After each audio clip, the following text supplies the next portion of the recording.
Prototipação evolutiva, né? Parece nome de remédio, um negócio muito complicado, né? Aí vocês vão ver que na prática isso é um negócio muito simples.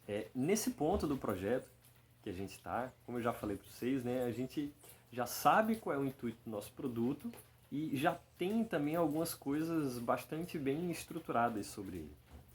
E aí, para começar a concretizar as nossas ideias, tirar da cabeça e colocar no papel, a gente vai precisar da ajuda de um negócio chamado protótipo.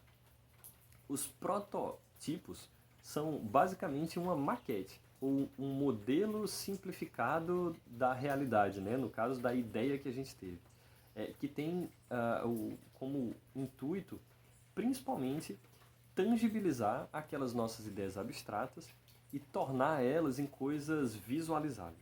Eu não sei se vocês já viram aqueles estandes de construtora no shopping center que colocam umas maquetes em escala reduzida do que vão ser os prédios deles quando estiverem prontos. Já viram aquilo ali? Aquilo lá é uma forma extremamente eficiente de comunicar aos consumidores como é que aquele projeto vai ficar no final. E como a gente já conversou aqui várias vezes, a visualização e, consequentemente, a prototipação fazem parte do núcleo do design thinking. No nosso contexto, protótipos podem ser desde desenhos em papel, né, sem sofisticação tecnológica nenhuma, até representações do aplicativo que dão a ideia praticamente perfeita do que ele vai ser quando ele estiver pronto. E aqui acontece a primeira armadilha da prototipação. Protótipos servem idealmente para comunicar as suas ideias, de modo que os principais aspectos da ideia possam ser avaliados, né? Protótipo não é um negócio para a gente perder milhares de horas fazendo. Quem é mais perfeccionista tenta ficar ali mexendo e melhorando os aspectos que, no final das contas, são absolutamente irrelevantes do protótipo. E acabam se dando conta do custo que é perder todo esse tempo. A segunda armadilha da prototipação é justamente esse custo de mudança. Digamos que você gaste um tempo significativo, né, um esforço gigantesco para deixar o seu protótipo ali o mais perfeitinho possível. E aí vai mostrar o seu protótipo para o usuário. Se o usuário não gostar, é bem provável que você não queira mudar, porque deu tanto trabalho para fazer, né? Talvez seja melhor deixar assim mesmo. E acaba quebrando um dos princípios fundamentais do design thinking, que é focar no usuário. E a última armadilha da prototipação, que aí só acontece especialmente quando você tem um cliente específico ou um contratante, no caso, né? É que ele pode olhar para o seu protótipo, que você fez com tanto carinho, cuidado e perfeição, e achar que o produto está pronto.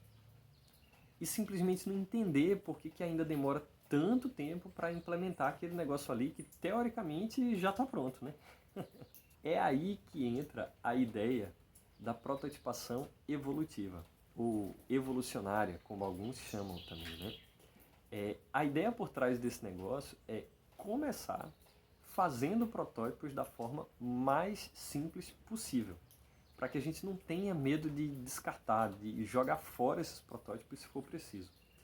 Daí, os primeiros protótipos são protótipos em papel, que comunicam basicamente a arquitetura da informação, a estrutura dos blocos de conteúdo, né, em algumas determinadas telas, e aí a gente dá o nome a esses caras de protótipos de baixa fidelidade, porque a gente não vai se preocupar com coisas como cores, ícones, rótulos e etc. Somente com estrutura e organização. Aí, à medida que a gente for validando as nossas ideias, ou seja, mostrando esses protótipos para os usuários e recebendo os OKs, né, mostrando para a nossa equipe também, aí a gente pode ir evoluindo para outros formatos de protótipo, né, como, por exemplo, usar uma ferramenta de prototipação no computador para tentar projetar o fluxo de navegação por algumas telas, por exemplo. Idealmente, a gente nem precisa se preocupar em prototipar todas as interfaces, somente de algumas funcionalidades mais importantes, né? E aí, depois, em interações futuras do desenvolvimento, a gente acrescenta essas outras interfaces. Dessa maneira, a gente consegue gerar resultados mais rápidos em todo esse processo, a gente nunca deve se apegar aos nossos protótipos.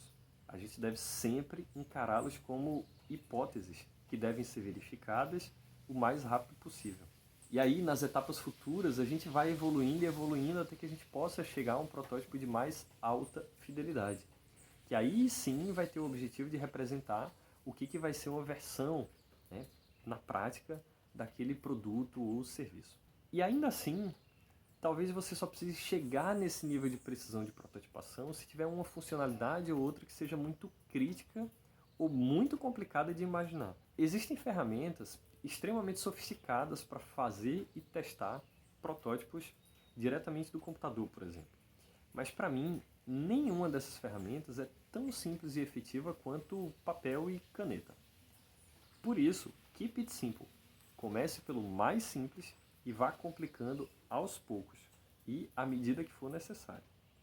Essa é a proposta principal desse lance de prototipação evolutiva.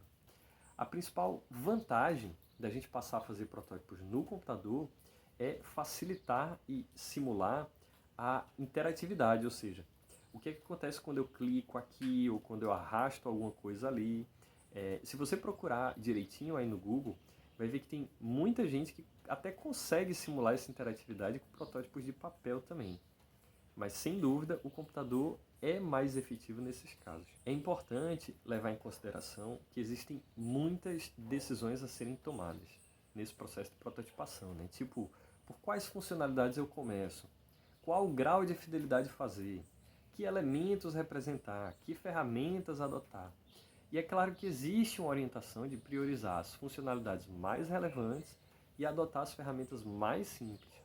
Mas na prática não existe uma resposta universal, tá?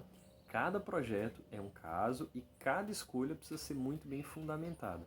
Vamos lá então, que agora é a hora de vocês fazerem as suas próprias escolhas, certo? Até mais.